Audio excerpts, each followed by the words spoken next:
ધોરણ 5ની અંદર ઇંગ્લિશ ગ્રામરમાં 6થું ચેપ્ટર પ્રોનાઉન્સ એન્ડ પોસેસિવ્સ.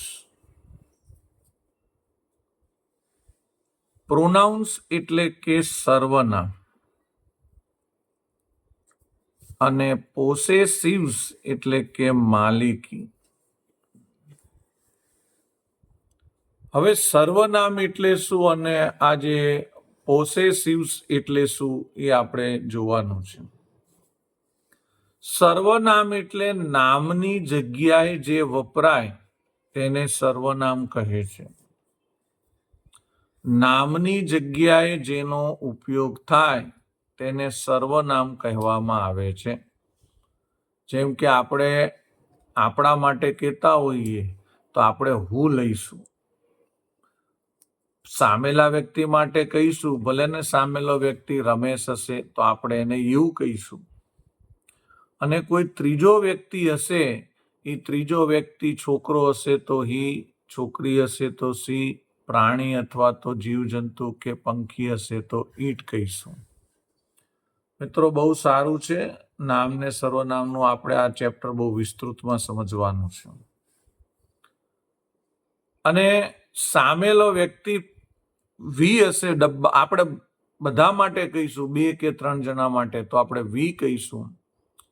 સામેલા વ્યક્તિ વધારે હશે એકથી તો આપણે યુ કહીશું. અને ત્રીજા જે પુરુષ જે હશે એકથી વધારે તો આપણે ધે કહીશું. હવે આ શું છે ને એને આપણે એકવાર શાંતિથી પહેલા સમજીએ. હવે આપણે લઈશું એક વચન અને બહુવચન. આ કોઠો તમે તમારી સ્કૂલમાં પણ ઘણી બધી વાર શીખેલા છો, પણ આ કોઠો ખૂબ અગત્યનો છે ઇંગ્લિશ બોલવા માટે. તમને કોઠો તો આવડી જાય છે, પરંતુ એનો ઉપયોગ કઈ રીતે કરવો એની ખબર પડતી નથી. તો ચાલો મિત્રો આપણે સમજીએ. એક વચન એટલે એક અને બહુવચન એટલે કે 2. એક વચનને અંગ્રેજીમાં કહેવામાં આવે છે સિંગ્યુલર અને બહુવચનને અંગ્રેજીમાં કહેવામાં આવે છે પ્લ્યુરલ. પ્રથમ પુરુષ એટલે કે ફર્સ્ટ પર્સન, બીજો પુરુષ એટલે કે સેકન્ડ પર્સન અને ત્રીજો પુરુષ એટલે કે થર્ડ પર્સન. બહુ સરસ રીતે હું તમને સમજાવું છું અને આગળ પણ હું સમજાવીશ. પ્રથમ પુરુષ કોને કહેવાય, બીજો પુરુષ કોને કહેવાય, ત્રીજો પુરુષ કોને કહેવાય. હવે અત્યારે હું બોલી રહ્યો છું તો હું પહેલો પુરુષ કહેવાઉં અને આ પહેલો પુરુષ કહેવાઉં અને પાછો હું એક જ છું એટલે હું એક વચનમાં આવું એટલે હું દરેક વસ્તુ આઈ થી બોલીશ. જેમ કે હું એમ કહીશ કે આઈ એમ શેઠ, હું શેઠ છું. મારા માટે હું કોઈ પણ સેન્ટેન્સ બોલીશ તો મારે આઈ થી જ બોલવું પડે. કેમ? કારણ કે હું બોલવા વાળો છું. બોલવા વાળો પ્રથમ પુરુષ હોય અને એ એક હોય તો આઈ આપણે યુઝ કરવો પડે. પણ મારી જોડે અત્યારે 3 છોકરાઓ ભણી રહ્યા છે અને હું એમ કહું કે અમે બધા ભણી રહ્યા છીએ તો એના માટે મારે આઈ ના બોલાય, એના માટે મારે વી બોલાય. અમુક છોકરાઓનું ધ્યાન નથી, ધ્યાન રાખો. પ્રથમ પુરુષ એટલે શું? પ્રથમ એટલે બોલવા વાળો વ્યક્તિ. હું બોલવા વાળો વ્યક્તિ છું. હું મારા માટે બોલીશ તો હું આઈ થી બોલીશ. પણ જો અમારા બધાય માટે હું બોલીશ તો હું વી થી બોલીશ. કેમ? બધા માટે બોલું ને એટલે એકથી વધારે લોકો થઈ જાય એટલે બહુવચન કહેવાય. અને બોલવા વાળો વ્યક્તિ હોય પ્રથમ પુરુષ. પ્રથમ પુરુષ બહુવચન માટે શું વપરાય? વી. હું એમ કહું કે આઈ હેવ એ પેન, મારી પાસે પેન છે, તમે મારા માટે કીધું છે. બોલવા વાળો વ્યક્તિ પ્રથમ પુરુષ હોય અને હું એક છું. પણ મારે એમ કેવું હોય કે અમે બધાએ નવા કપડાં પહેર્યા છે તો બોલવા વાળો હું જ છું, પ્રથમ પુરુષ જ છું, પણ ઘણા બધા વ્યક્તિ માટે બોલું છું એટલે બહુવચન થાય. એટલે વી થી બોલવું પડે. તો હું બોલીશ વી વેર ન્યૂ ક્લોથ્સ. અમે બધાએ નવા કપડાં પહેર્યા છે. હવે સમજો કે મારે તમારા માટે કેવું છે, જે તમે વિડીયો જોવો છો તે, અથવા તો મારી સામે સમજો કે અત્યારે ચેરિસ છે, મારે એને એમ કેવું છે કે you are A good boy. તો એ એક જ છે, એટલે એક વચન તો છે જ, પણ એ સાંભળે છે. સાંભળનાર વ્યક્તિ બીજો પુરુષ કહેવાય, એના માટે યુ આવે. યાદ રાખજો મિત્રો, બોલવા વાળો વ્યક્તિ જે છે ને એ પ્રથમ હોય, અને સાંભળવા વાળો વ્યક્તિ હોય ને એ બીજો પુરુષ હોય. મારે સામેલા વ્યક્તિને કેવું હોય તો એમ જ કહેવાય યુ આર એ બોય. એમ ના કહેવાય આઈ am A boy. I am A boy કરું તો એ મારા માટે થઈ જાય, કારણ કે હું બોલવા વાળો વ્યક્તિ છું. સામેલા વ્યક્તિ માટે આપણે જ્યારે પણ કહેવું હોય અને એ વ્યક્તિ પ્રત્યેક સાંભળતો હોય તો યુ શબ્દનો યુઝ કરવો પડે. પણ મેં હમણાં જ કીધું કે મારી જોડે 3 છોકરાઓ બેઠા છે, અંશ, નક્ષ અને ચેરિસ. હું બોલું છું ને 3 જણા ક્યારના સાંભળે છે. સાંભળો છો ને ભાઈ? તો બરાબર. તો એ સાંભળનાર વ્યક્તિ છે તો એ બીજો પુરુષ છે, પણ એકથી વધારે છે એટલે બહુવચનમાં આવે તો એમાં પણ યુ જ આવે. તમે કહેશો સર બંનેમાં યુ આવે, મને બીજો પુરુષ બહુ ગમે. બીજા પુરુષમાં કદાચ ભૂલ થાય ને તો ઈનું ઈ જ આવે. પ્રથમ પુરુષમાં તો ઘણા બધા માટે જો આપણે આઈ વાપરી દઈએ તો રોંગ પડે. ઘણા બધા હોય તો શું વાપરવું પડે? વી. અમે બધા ભણીએ છીએ, એના માટે મારે વી જ બોલવું પડે, એના માટે આઈ ન બોલાય. પણ સામેલો વ્યક્તિ એક હોય કે એકથી વધારે હોય તો આપણે શું લખવું પડે? યુ. મિત્રો ખૂબ જ ધ્યાન રાખજો. આમ તમને આવડશે કે મને બધું ફાવે છે, પણ યુઝ કરવાનું આવશે ને ત્યારે ગોટાળે ચડી જશો. તો યાદ રાખો, બોલવા વાળો વ્યક્તિ એ પ્રથમ પુરુષ છે, સાંભળવા વાળો વ્યક્તિ એ બીજો પુરુષ છે. તો ત્રીજો પુરુષ કોણ? તો હું અહીંયા વાત કરું કે કાલે પેલી સાયકલ કેટલી મસ્ત હતી. હું બોલું છું, હું પ્રથમ, આ 3 છોકરાઓ સાંભળે છે, એ બીજો પુરુષ, અને અમે વાત કોની કરીએ છીએ? સાયકલની. એ ત્રીજો પુરુષ થાય ને સાયકલ માટે ત્રીજા પુરુષમાં ઈટ વપરાય. કોઈ સાયકલ હોય, કોઈ પ્રાણી હોય, પક્ષી હોય, જીવજંતુ હોય, વસ્તુ હોય, આ બધા જ માટે ઈટ વપરાય. હવે હું આ 3 જણાને એમ કહું કે કાલે આપણે પેલા છોકરાને મળ્યા હતા, અથવા તો કાલે આપણે વિરાજને મળ્યા હતા. હું બોલું છું એટલે હું પ્રથમ પુરુષ છું. આ લોકો સાંભળે છે એટલે બીજો પુરુષ છે. પણ અમે પંચાત કોની કરીએ છીએ? વિરાજની. જેની પંચાત થાય ને ત્રીજો પુરુષ હોય, અને છોકરો છે એટલે એના માટે આવે હી. પંચાત એટલે વાત. તમે જેની વાત કરો, કોઈ ત્રીજા વ્યક્તિની વાત કરો ને તો હી આવે. હવે કાલે જ એક છોકરાએ મને આવીને કીધું, સાહેબ અમારી સ્કૂલમાં તો છે ને પેલી છોકરી છે ને એને હોમવર્ક ના લાવે ને તોય સાહેબ કશું બોલતા નથી. તો હવે સાંભળો, એ છોકરાએ મને કમ્પ્લેન કરી, એટલે એ છોકરો બોલે છે તો એ છોકરો પ્રથમ પુરુષ કહેવાય. હું સાંભળતો હતો એટલે હું બીજો પુરુષ કહેવાઉં. અને એ છોકરાએ પેલી ત્રીજી છોકરીની વાત કરી, એ ત્રીજો પુરુષ કહેવાય. તો છોકરી માટે વપરાય સી. આ તમને મિત્રો યાદ રહે ને એટલે અમે એના માટે એક સરસ શબ્દ મૂક્યો છે કે ત્રીજા વ્યક્તિની પંચાત કરે ને એને ત્રીજો પુરુષ કહેવાય. અને આપણા ઇન્ડિયામાં પંચાયત તો બહુ ચાલે.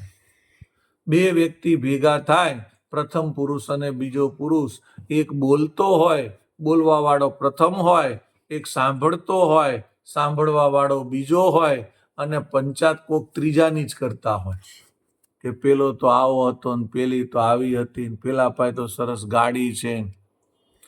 તો એ ત્રીજો પુરુષ એટલે આપણે જેની વાત કરીએ છીએ ને એ ત્રીજો પુરુષ. પણ ત્રીજા પુરુષમાં એકથી વધારે વ્યક્તિની તમે વાત કરો, જેમ કે અત્યારે કોઈક છોકરો આવીને મને એમ કે સર અમારા ક્લાસના છોકરાઓ તો મસ્તીખોર છે. હવે છોકરો બોલે એ પ્રથમ પુરુષ કહેવાય, હું સાંભળું તો હું બીજો પુરુષ કહેવાઉં, પણ ક્લાસના છોકરાઓની વાત કરી એ ત્રીજો પુરુષ છે, પણ છોકરાઓ ઘણા બધા હોય તો ધ્યેય આવે. મિત્રો, આ વસ્તુ તમે સાંભળજો. જો ધ્યાન નહીં આલો તો તમને એમ લાગશે કે આ પુરુષ પુરુષ શું કરે છે. નહીં સાંભળો તો પછી તમે મહાપુરુષ બની જશો. સ્કૂલમાં તો તમને ખાલી આ કોટો લખાઈને એમ કે છે, ચાલો બાળકો પાકું કરો, આઈ નો વી, યુ નો યુ, હી સી ઇટ નો ધે.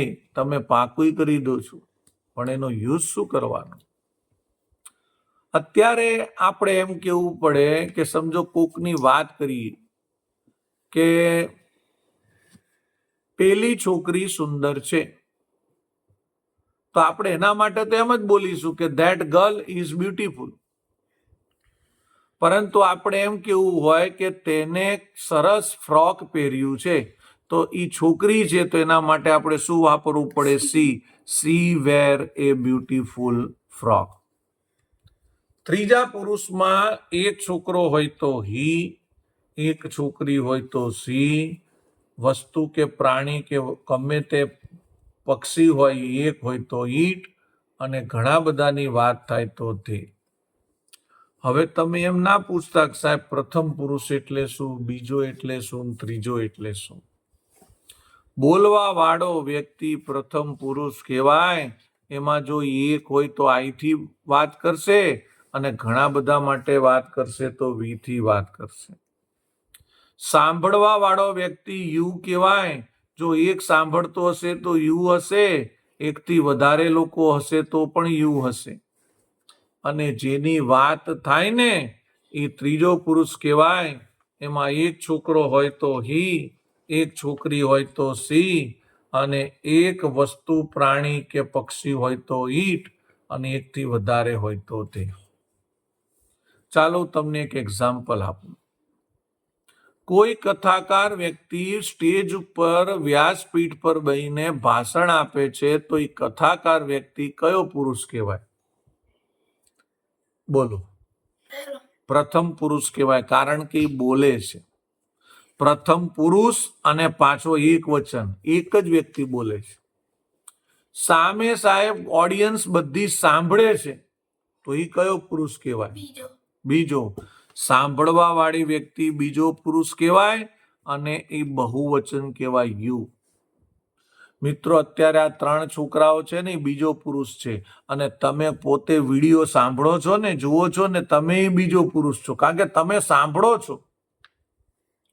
અને ઈ કથામાં ઈ જે મહારાજ હોય છે એ કૃષ્ણની વાતો કરે છે, તો એ કૃષ્ણ કયો પુરુષ કહેવાય? ત્રીજો પુરુષ કહેવાય. તમે વાત સાંભળો. અહીંયા ત્રીજો પુરુષ જેની વાત કરીએ ને એને કહેવાય.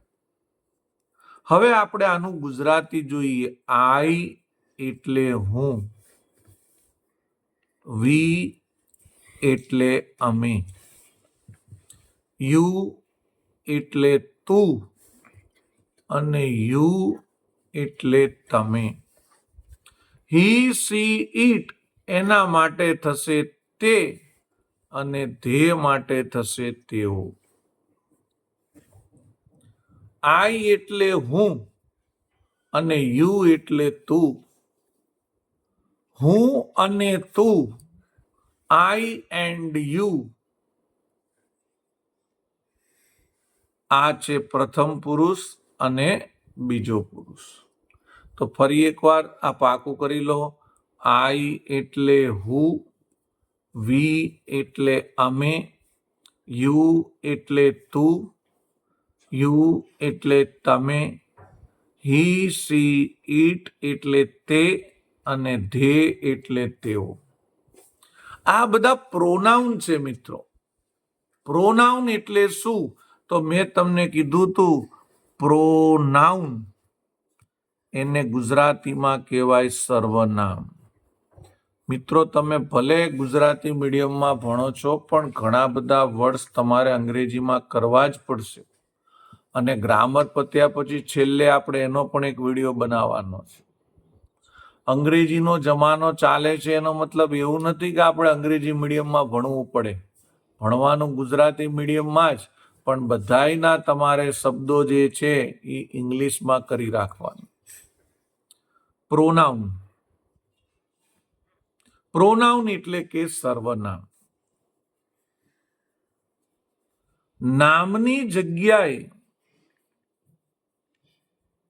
જેનો ઉપયોગ થાય તેને સર્વનામ કહેવાય.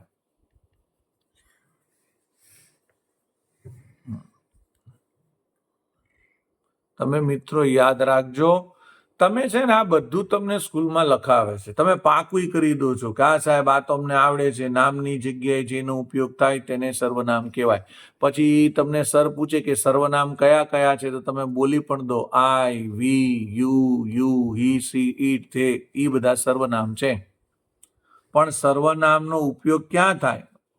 તો તમે કહેશો સાહેબ તમે તો કીધું નામની જગ્યાએ, પણ કેવી રીતે થાય તો જુઓ. એના માટે આપણે એક એક્ઝામ્પલ લઈએ. હું અહીંયા કહીશ કે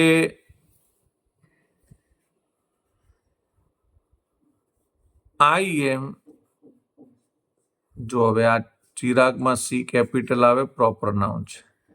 આઈ એમ ચિરાગ શેઠ. મારું નામ ચિરાગ શેઠ છે. હવે આઈ શબ્દ મેં કોના માટે વાપર્યો?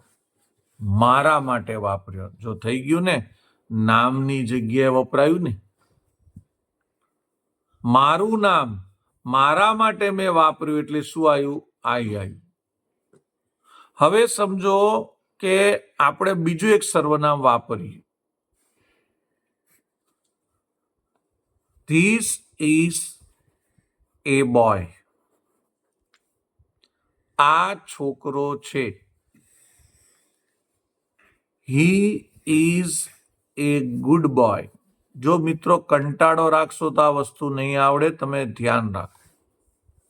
હવે આ હી કેમ વાપર્યું? ચલો હું પૂછીશ અંશભાઈને કે આ હી કેમ વાપર્યું? છોકરા માટે. હા, છોકરા માટે વાપર્યું. છોકરા માટે વાપર્યું એટલે નામની જગ્યાએ વાપર્યું ને, તો એના માટે શું આવી ગયું? હી. છોકરા માટે વાપર્યું, નામની જગ્યાએ વાપરો તો એને શું કહેવાય? પ્રોનાઉન કહેવાય. હવે અહીંયા આપણે બાળકો માટે લખીએ, ધે આર ચિલ્ડ્રન. તેઓ બાળકો છે. તો બધાય બાળકો માટે વાપર્યું ને, એટલે શું આવી ગયું? ધે. વાત તમે સમજી ગયા છો શું કહું છું એ? તો મિત્રો આ જે આખું છે એ છે પ્રોનાઉન. પ્રોનાઉન એટલે નામની જગ્યાએ જે વપરાય તેને પ્રોનાઉન કહેવાય, સર્વનામ કહેવાય. પણ હજી ઘણું બધું છે અને આપણે કરવાનું છે. પણ એ પહેલા આ પ્રોનાઉનને લગતી આપણે બ્લેન્ક્સ જોઈશું, ખાલી જગ્યા જોઈશું. હવે આપણે જોઈશું એક્સરસાઇઝ 1, બોક્સમાં આપેલા શબ્દો વડે ખાલી જગ્યા પૂરો. આઈ એમ રાજ. Blank am A student. હવે અહીંયા આઈ એમ રાજ એટલે હું રાજ છું, અને હું મારા માટે જ કહેતો હોઉં તો પાછું શું આવે? આઈ જ આવશે. આઈ એમ એ સ્ટુડન્ટ. હું વિદ્યાર્થી છું. ચલો આ બંને સેન્ટેન્સ તમારે તમારા માટે બોલવાના છે. પહેલા ચેરિશ બોલશે. બોલો, તમે શું બોલશો તમારા માટે? આઈ am A Cherish.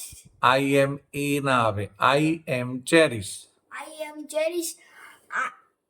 I am A student. ચલો નક્ષભાઈ બોલે. આઈ એમ નક્ષ. આઈ એમ student. I am A student. અંશભાઈ બોલે.